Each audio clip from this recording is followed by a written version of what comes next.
Hello guys, today I'm going to teach you how to use ReplyRush's most trending and powerful feature, Flow Automation, that can start automation in just 1 second. Come to ReplyRush dashboard and click on the Flow Automation feature on the left side. Now click on the Add New Flow Automation button in the upper right corner. Here, type any catchy name in user automation name like catalog or product info.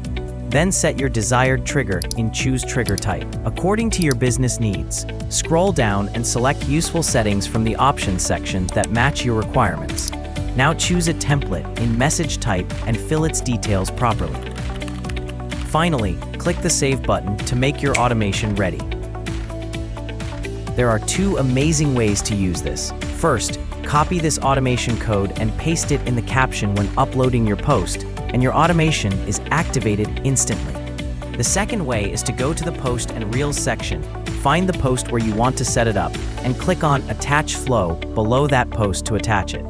Whenever any viewer comments on your post, they will automatically receive both a DM and comment reply. So make sure to like this video, subscribe to the channel, and comment below if you have any doubts.